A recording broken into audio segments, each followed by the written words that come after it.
কি আনবার তো তোমার বাড়িতেই যাচ্ছিলাম, উঠে পড়ো। সে যদি নেশা করতো? হ্যাঁ মানে স্যার সিগারেট খায়, খেত স্যার, মানে আমরা যেরকম করি স্যার সেরকমই স্যার। স্লিপিং পিলস কেন খেত? ওটা তো ওর একটা সমস্যা, মানে যখন তখন মাথা গরম হতো, তারপর দিনের যে কোনো সময় স্যার। তার মানে এর আগেও দিনের বেলা স্লিপিং পিলস খেয়েছে, তাই তো? হ্যাঁ হ্যাঁ স্যার, বেশ কয়েকবার। মানে আমি ফোন করতাম, বেজে যেত, তারপর রাতে উঠতো, কিন্তু তারপর সব নর্মাল। কিন্তু এবারে কিনে ঝামেলা হয়েছিল? আব্বু স্যার, বিয়ে নিয়ে, মানে আমাদের সম্পর্কটা না মানতে চাইতো না। সে যদি বললো পালানোর কথা, কিন্তু আমি রাজি হইনি, কারণ আব্বু জানলে স্যার আমাদের মেরে ফেলতো। কাউকে সন্দেহ হয়?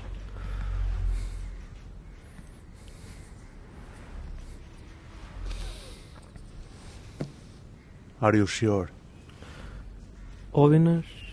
অবিনাশ দা। অবিনাশ? হ্যাঁ স্যার, মানে ফলো করতো যখন তখন স্যার, প্রথমে আমাকে, তারপর সেঁজুদিকে, মানে যেখানে খুশি চলে আসতো। কিন্তু অবিনাশ বাবু তো তোমাদেরকে চেনেন, চেনা মানেই কি ফলো করা?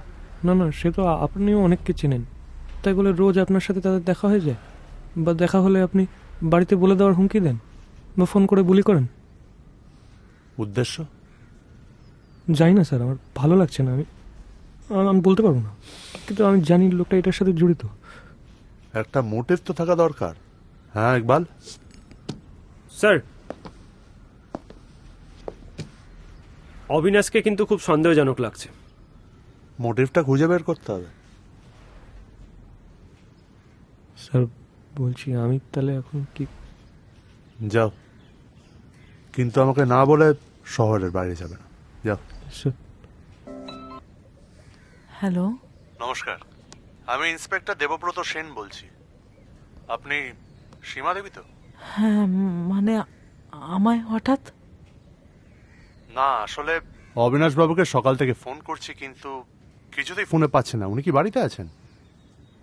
না, উনি তো বাড়িতে নেই, মানে বললেন কোনো একটা কাজে গেছে, হয়তো কোনো পাবলিশারের সঙ্গে মিটিংয়ে হবে। কিছু বলতে হবে?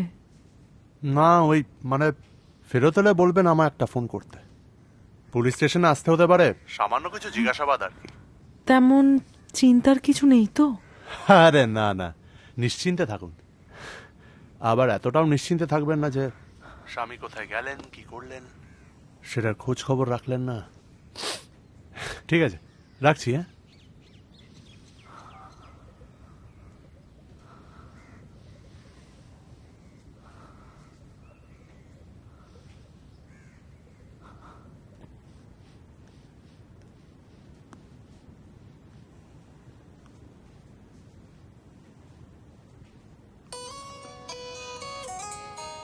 এই তোমার ফোন,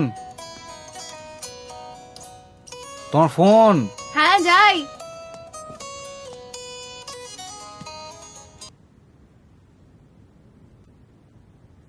হ্যালো, হ্যাঁ বলো। হ্যাঁ তুমি কোথায়? এই তো একটু মায়ের কাছে এসেছি। কেন?